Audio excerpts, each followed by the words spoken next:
Sure? All right.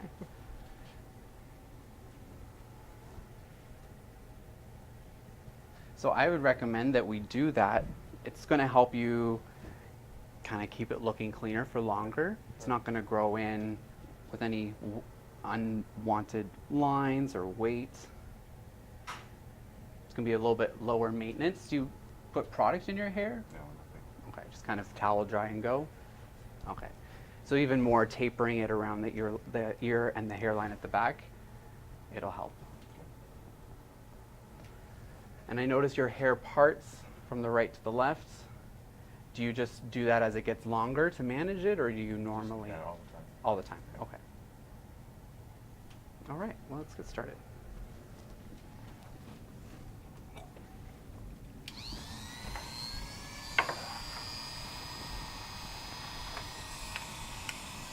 So the first step is, we know that Richard likes a number 2 on the sides and the back. So we're going to start with that. Graham's already got his number 2 on his classic 76. So he first initially makes contact with the toes, and then he slowly moves what we call up the wall. The sides of our heads, they're relatively flat, so we consider them the wall of the head. As you can see, he goes all the way up until there is no more hair in the clipper, and that's when he can remove his clipper from the head. Just like that.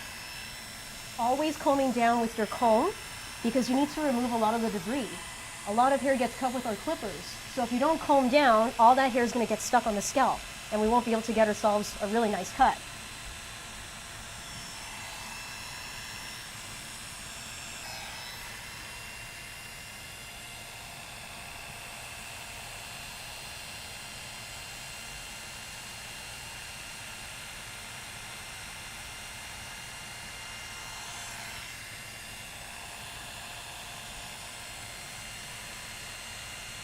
Being a barber, it's so important to make your haircut look good while you're cutting the hair.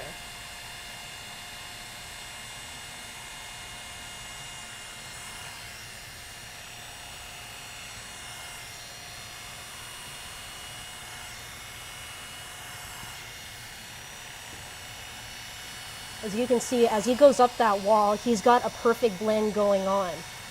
If he goes up the wall, that means he doesn't have as much work to do with his scissor over comb technique later on.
after you use your Classic 76, you need to use a neck brush on your client's skin and scalp.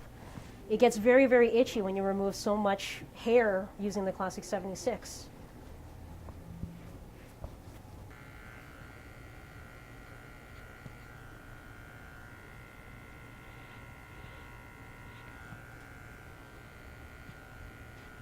Over top of the ears, Graham is doing two different techniques. He's doing contact in a way to feather through the hairline to taper it up, but he's also employing what we call a carving method to carve around the hairline so that it also tapers it up.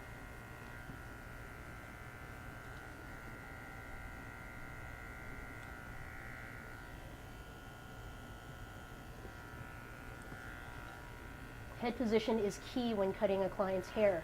You always want your client to be sitting upright. If they are leaning or if their head is down, your tapers won't be as good as they could be.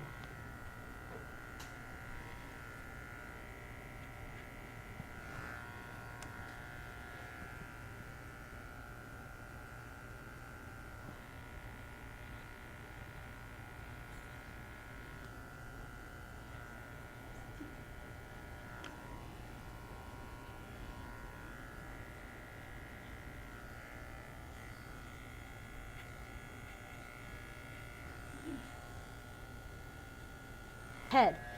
He's employing both contact in a way, also clearing off any of the hairs that don't need to be there, but he's also using whatever lines we can create, the closer we can get to the skin as well.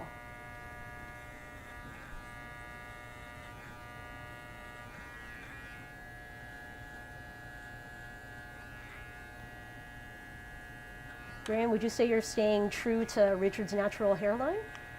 I would say I'm staying true. It starts to look a little out of balance.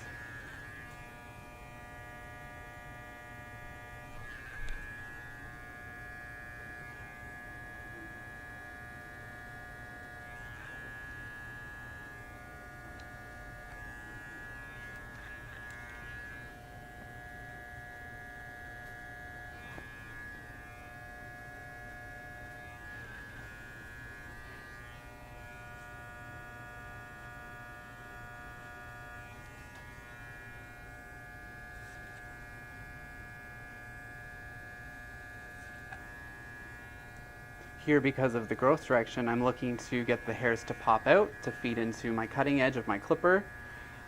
So I'm creating a taper shape with my comb. I'm combing down outside the hairline. I'm angling to respect the taper, and I might shift on the skin, keeping connection to pop out those little hairs.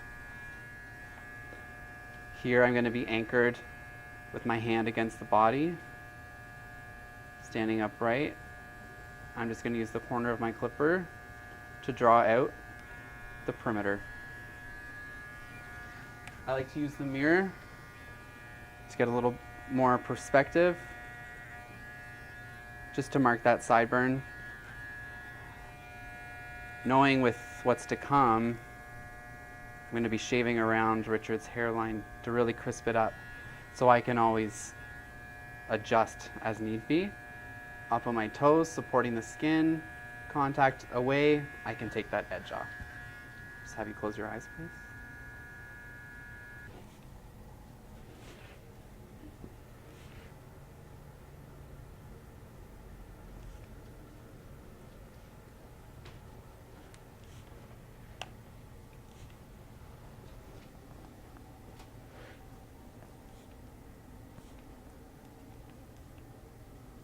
So while wetting down your client's hair, it's important to create a consistent cutting environment. That means every strand of hair that you cut with your scissors, it should be all wet on top. If some parts of the hair are dry and some parts are wet, well, once you cut it and all of the hair is dry, it's not all going to be even when it's cut. It's not going to be all well blended when it's cut.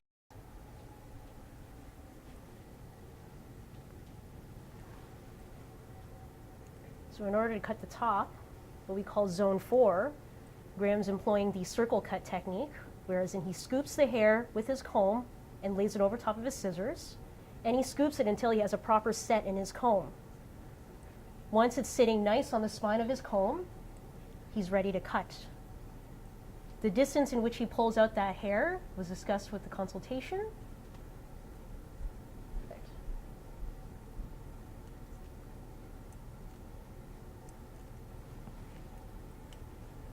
How much would you say you're leaving on, Graham? Probably taking off about 3 weeks growth.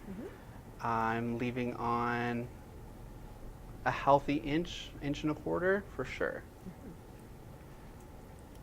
Because Richard does part his hair, does that play into account your circle cut technique and how far away from the head you would be? I'm considering the style to which my client wears it, so it needs enough to go over and fall.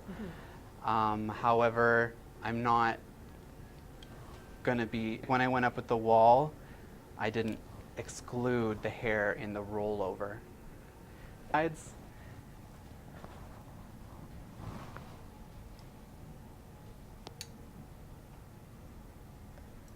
So even though Graham did an amazing job going up the wall with his classic 76, there isn't much to blend, but because we're both utilizing clipper lengths on the side and scissor lengths on the top, we need to employ scissor over comb in order to blend both lengths in.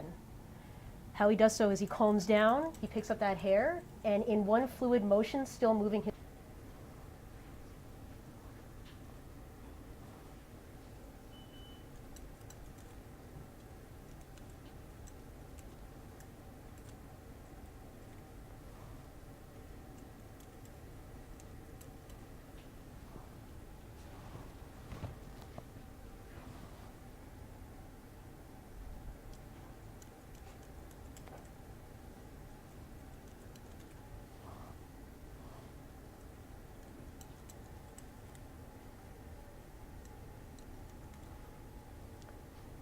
if we can all see.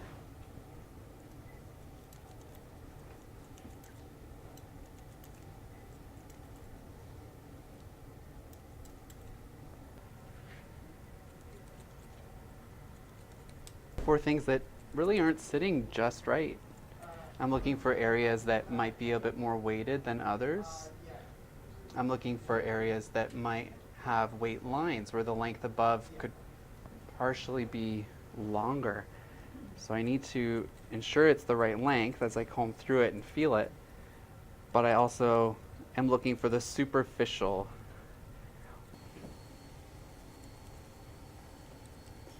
And because hair grows in many directions, you can use these scissors in many directions. Doesn't always need to be. Sometimes you have to make it happen.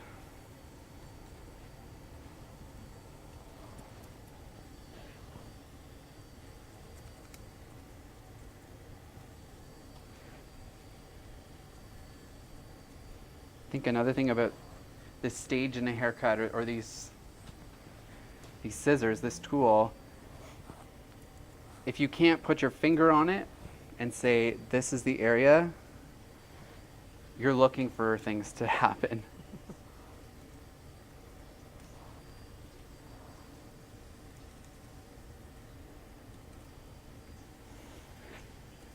These scissors are also held the same way, thumb isolation to power the scissors.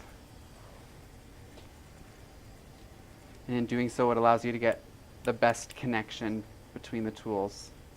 Without that, you're kind of willing it versus using your skill.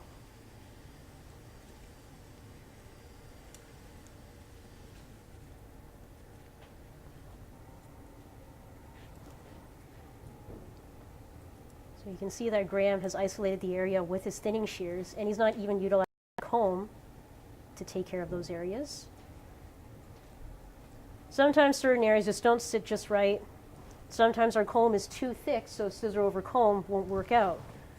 In that case, you can just freehand the area.